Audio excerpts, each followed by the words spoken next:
आपका धन्यवाद। इस साल के लिए आप सभी को धन्यवाद। आज का मौसम दिसंबर के लिए अच्छा है। सुबह से ही प्रबंध करने और इस ठंडे मौसम में इंतजार करने के लिए आपका शुक्रिया। हमने इस साल भी कई क्षेत्रों में कई गतिविधियां की हैं और अब हम निकट आ रहे हैं। हमारी गतिविधियां कई क्षेत्रों में अलग हो जाती हैं। कई प्रकार के काम करते हुए मैं भी अपने शुरुआती बिंदु पर पहुंचा तथा कई बार सोचा कि सबसे महत्वपूर्ण बात क्या थी। ये शुरुआती बिंदु क्या है? ये बहुत सरल, समझने में आसान और स्पष्ट है। इस वर्तमान युग में दुनिया काफी जटिल और बहुत ही प्रगतिशील है तथा शिक्षक कई तरह के खास भागों में बंटे हुए हैं। प्रत्येक क्षेत्र के लोग जो अपने खुद के विषय में जानकार हैं, सामान्य बातों को नहीं समझते हैं। जैसे मनुष्य क्या है, मनुष्य इस दुनिया में जन्म क्यों लेता है, या हम कहां से आए हैं और हमें कहां जाना है। जो सरल बातें हैं। व्यक्तिगत विषयों के बारे में उन्हें काफी जानकारी होती है। वे अब इतने ज्यादा दक्ष हैं कि 100 या 200 साल पहले किसी ने इसकी कल्पना भी नहीं की होगी। उन सभी में आत्मविश्वास है। उन्हें अपनी जानकारी और अपने काम के बारे में काफी आत्मविश्वास है। लेकिन एक सामान्य मनुष्य के दृष्टिकोण में यदि उनसे पूछा जाए आप क्या हैं, इसका असली अर्थ क्या है कि आप एक मनुष्य हैं, क्या आप इन सवालों के जवाब दे सकते हैं? उनमें से बहुत कम इसका जवाब दे पाएंगे। इस समय दुनिया में कई चीजों के बारे में बातें हो रही हैं, जैसे जानकारी को प्रकट करना तथा जानने के अधिकार का महत्व। निश्चित रूप से यह सच है। हालांकि मैं चाहता हूं कि आप जानें कि जानने का अधिकार केवल इस दुनिया की चीजों के बारे में नहीं है।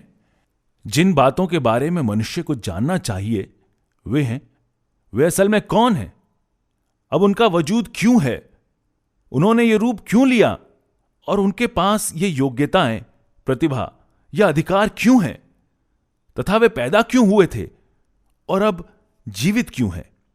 वे एक खुश, उदास, दर्द भरे या शांत दिल के साथ क्यों जिए जा रहे हैं। वे कोशिशें करने को रोक क्यों नहीं पाते जबकि वे ऐसा करना चाहते हैं। वे आध्यात्मिकता के स्तर से 1 या 2 कदम आगे क्यों चलना चाहते हैं जो उससे 1 कदम आगे होता है जहां वे अब हैं। और क्यों, यदि संयोग से मनुष्यों को इस दुनिया में लाया जाए तो क्या इस दुनिया में ऐसे लोग होंगे जो दूसरों को प्यार बांटने की कोशिश करेंगे?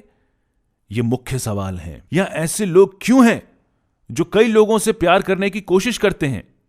जानने के अधिकार का जितना अधिकार हम देंगे उतना ही ज्यादा आप जानेंगे कि कई स्थान विरोधों और नफरत से भरे पड़े हैं। ऐसे लोगों का एक समूह है जो इन विरोधों और नफरतों के अंदर रोशनी से चमक रहा है। वे इसमें रहते हुए भी नफरत को हराने की कोशिश कर रहे हैं। वे पिछले जीते जाने वाले विरोधों के अनुकूल होने की कोशिश कर रहे हैं और उन्होंने विरोधों के बीच रहते हुए मानवता को 1 कदम आगे चलने में अपने अंतिम प्रयासों को नहीं छोड़ा है।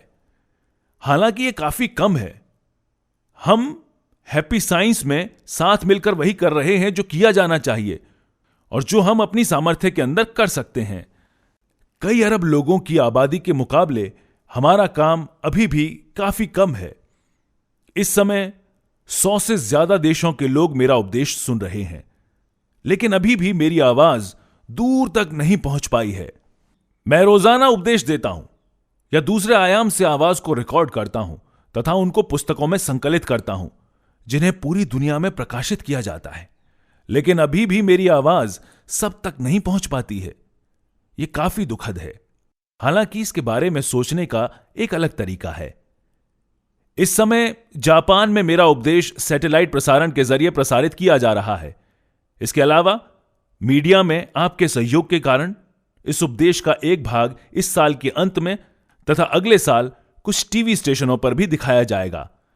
लेकिन अफ्रीका में 30 मिलियन से ज्यादा लोगों ने पहले ही मेरा उपदेश सुना है। उनमें से कुछ तो हर हफ्ते इसे सुनते हैं। मेरे विचार में इससे धर्म के प्रति उनके दृष्टिकोण में भी अंतर आएगा। ऐसा क्यों है कि ज्यादा प्रगतिशील सभ्यताएं बनती हैं, ज्यादा विकसित सांसारिक सभ्यताएं बनती हैं, या ज्यादा उद्योग उन्नति करते हैं तथा ज्यादा लोग खुद को आस्था से दूर रखते हैं? कहीं आपके मन की गहराइयों में यह विचार तो नहीं कि आस्था रखना इस आधुनिक या वर्तमान युग के खिलाफ जाता है?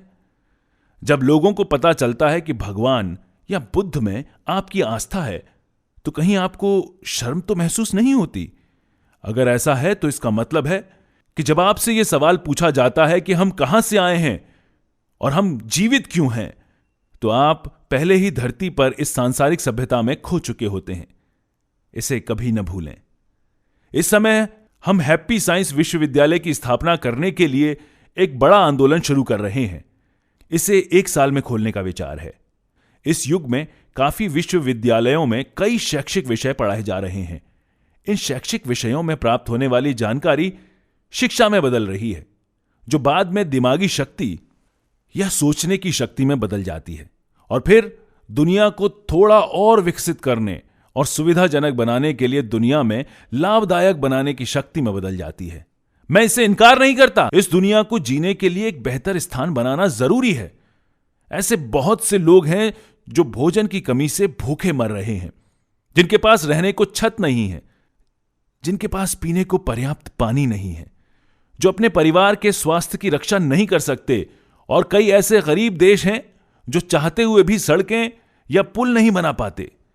यह जरूरी है कि ऐसे लोगों को बचाने और प्रगति करने के लिए शिक्षा की शक्ति से नई जानकारी व प्रगतिशील ज्ञान प्रदान किया जाए। लेकिन इन शिक्षाओं में एक कदम आगे की शक्ति की जरूरत है। उन्हें ज्ञान की रोशनी की जरूरत है। शिक्षा किस लिए? ज्ञान किस लिए? आप किससे बुद्धिमान बनते हैं? और अब आप विशेषज्ञों के रूप में सम्मान क्यों पाते हैं? जो लोग अपने ज्ञान के कारण कई लोगों से सम्मान पाते हैं, कृपया यह जान लें कि जो भी आप कहते हैं वो या तो कई लोगों को बचा सकता है या उन्हें उलझन में डाल सकता है। ज्ञान अपने आप में ही निष्पक्ष होता है। ज्ञान अपने आप में ही ऐसे प्रतीत होता है जैसे यह कुछ लोगों का उद्देश्य पूरा कर सकता है। लेकिन ज्ञान या तो लोगों को नुकसान पहुंचा सकता है या उन्हें खुश कर सकता है। क्या ज्ञान ही लोगों को खुश करता है या ज्ञान ही लोगों को नुकसान पहुंचाता है और इसकी वजह से लोग कष्ट उठाते हैं या दुखी होते हैं? फर्क बस यह है कि यह ज्ञान की शक्ति है। तो हम यह ज्ञान कैसे पा सकते हैं? निश्चित रूप से इसमें कोई शक नहीं कि इसे अध्ययनों तथा रोजाना के अनुभव से पाया जा सकता है। इसके अलावा आप एक कदम आगे की पहचान पा सकते हैं। अपने से बड़े लोगों से बहुमूल्य उपदेश लेकर तथा उनके अनुभवों से सीखते हुए अपने जीवन में कोई भी गलत निर्णय न लें तथा दूसरे लोगों का मार्गदर्शन करें। यह सत्य है। लेकिन मैं आपसे कुछ और भी कहना चाहता हूं। जैसा कि मैंने शुरू में कहा, इस दुनिया के लोगों को रहने की अनुमति क्यों है? इसका सीधा व सरल कारण है।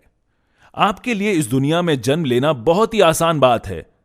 इंसान यात्री है, अस्तित्वों की भांति, जो 2 संसारों के बीच आती जाती रहती है, जो 2 संसारों के बीच आता जाता रहता है।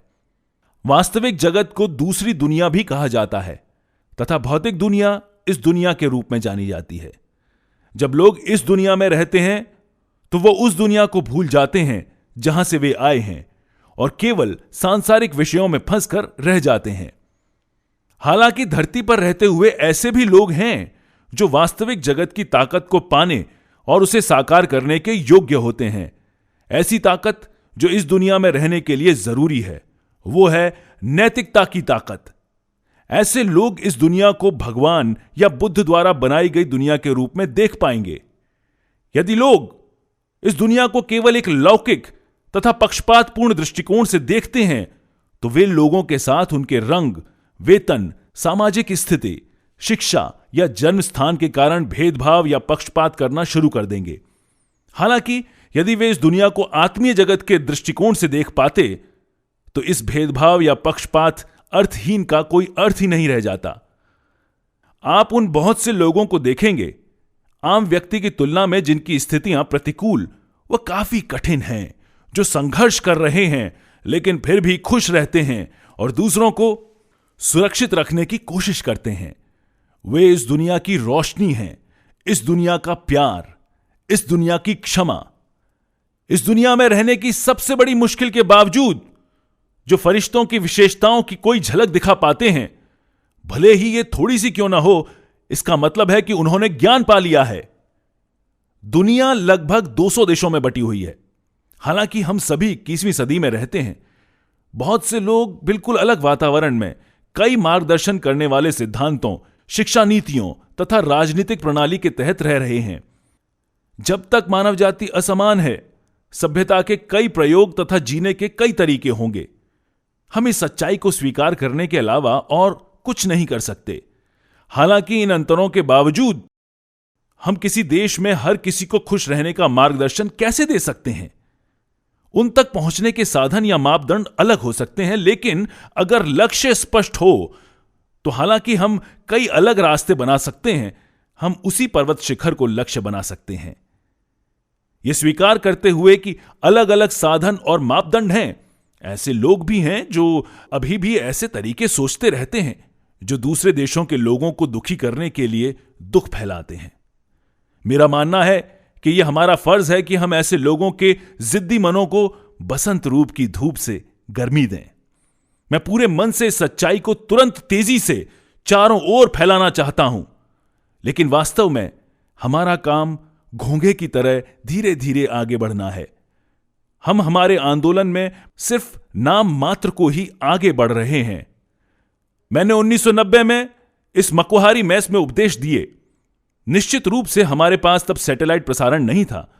श्रोतागण आते थे और बसंत, गर्मी तथा पतझड़ ऋतु में यह स्थान उनसे भर जाता था।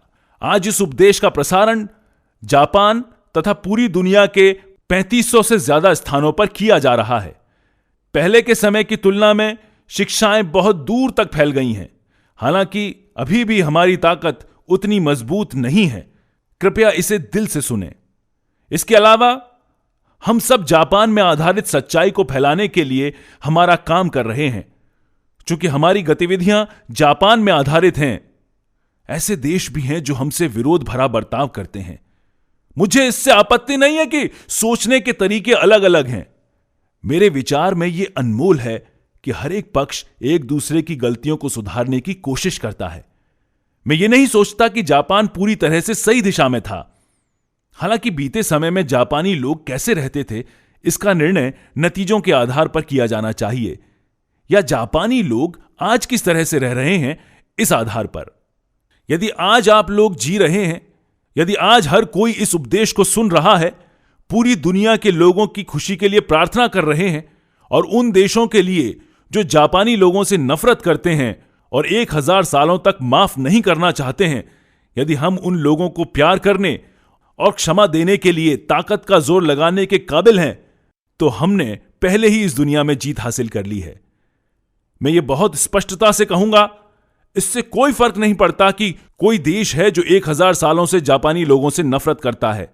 हम उस देश को 2000 सालों तक क्षमा करते रहेंगे। यदि कुछ देश दावा करते हैं कि जापान ने पिछले कुछ 100 सालों में बुरे काम किए हैं, तो आओ हम उन देशों में भी हजारों सालों तक खुशी फैलाते रहें।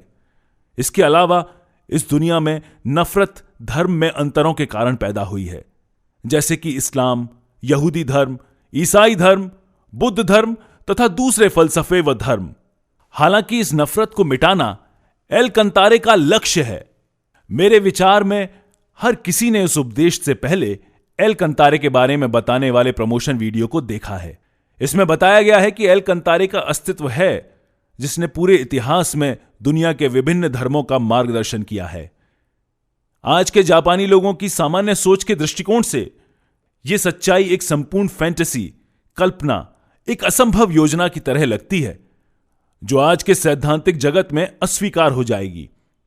इस तरीके से आप जो भी सोचते हैं वो व्यवहारिक बुद्धि की तरह लगेगी। हालांकि जैसा कि ईसा मसीह ने सिखाया था, फल बताएंगे कि पेड़ अच्छा है या बुरा।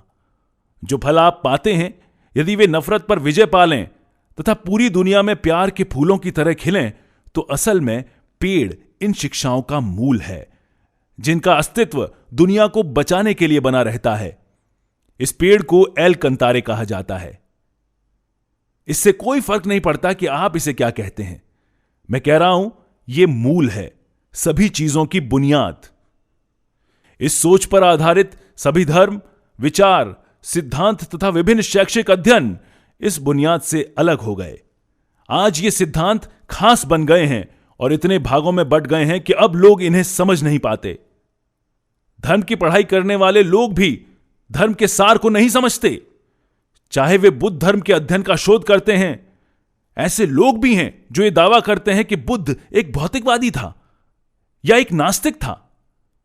भले ही लोग कन्फ्यूशियस का सम्मान करते हैं, ऐसे भी देश हैं जो आध्यात्मिक बातों को नजरअंदाज करते हैं, क्योंकि कन्फ्यूशियस ने कभी भी आध्यात्मिक जगत के बारे में शिक्षा नहीं दी। कई अलग अलग देश हैं, जैसे कि रेत जमीन को लंबे समय तक ढके रखती है, सिद्धांत भी समय के साथ अप्रचलित हो जाते हैं तथा मिट जाते हैं।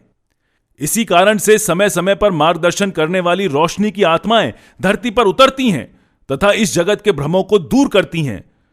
वे लोगों के गलत तरीकों को ठीक करती हैं या गलत शिक्षाओं को सुधारती हैं और यह दिखाती हैं कि दुनिया को कैसे एक साधारण तरीके से रहना चाहिए। यह उनका काम है। इतिहास में ऐसे कई लोग थे जिनकी दुखद मौत हुई। ऐसे भी कई लोग थे जिन्हें उनके समय के लोगों ने नहीं समझा था, क्योंकि वो उस समय की व्यवहारिक सोच के खिलाफ गए, या इसलिए क्योंकि उनकी सोच उनके समय से बहुत ज्यादा आगे थी। कई लोग ऐसे भी थे जो आए और हमसे पहले ही लंबे समय तक लड़े। हालांकि मैं आपसे कहता हूं कि इस धरती पर जीवन सीमित है, लेकिन सच्चाई कभी नहीं मरेगी। सच्चाई स्थायी है। मेरी बातें 500, 1000, 2000 या 3000 सालों तक जीवित रहेंगी।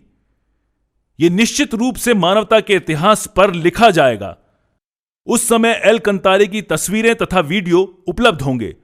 कुछ भी छूटने की बहुत कम संभावना होगी। हालांकि सच्चाई यह है कि पूर्व एशिया में एक छोटे से देश में एक आदमी था जिसने जापान में धर्म सिद्धांत दिए तथा इसे पूरी दुनिया में फैलाया। इसे इस दुनिया के इतिहास से कभी भी मिटने न दें। कृपया इस दुनिया की बहुत ही साधारण जानकारी प्राप्त करने में संतुष्ट होना छोड़ें। आपके इस दुनिया में पैदा होने का कारण था ज्ञान प्राप्त करना। जो इस दुनिया से परे जाता है वो है व्यापक सच्चाई। यह अपने आप में ज्ञान है। हमने पहले ही जापान के पूर्वी और पश्चिमी क्षेत्रों में 2 हैप्पी साइंस एकेडमीज स्थापित की हैं, जूनियर हाई स्कूल तथा हाई स्कूल। हैप्पी साइंस विश्वविद्यालय 2015 में खोलने की योजना है। हम शैक्षिक जगत को भी चुनौती दे रहे हैं। जिन लोगों की अकादमियों में पहचान की गई है उन्हें पूरी तरह से धन्यवाद नहीं मिला। इस दुनिया के लोगों के लिए प्यार की प्रबल भावना। वे उदासीन और स्वार्थी लोग हैं जो दूसरों का सम्मान चुराते हैं। जिन लोगों ने अध्ययन किया है और शिक्षित हैं, मैं उन्हें कई और लोगों को प्यार देने के काबिल बनाना चाहता हूं। मैं आज इसी ज्ञान की चुनौती के बारे में बात करना चाहता हूं। कृपया अमर सच्चाई को पाने की कोशिश करें और उस सच्चाई को केवल अपने लिए ही प्रयोग न करें। इसका प्रयोग अपने आसपास के लोगों, अपने देश और दुनिया के लिए आदर्श लोग बनाने में करें। आओ हम अनंत तक लड़ाई करें। आपका बहुत बहुत धन्यवाद।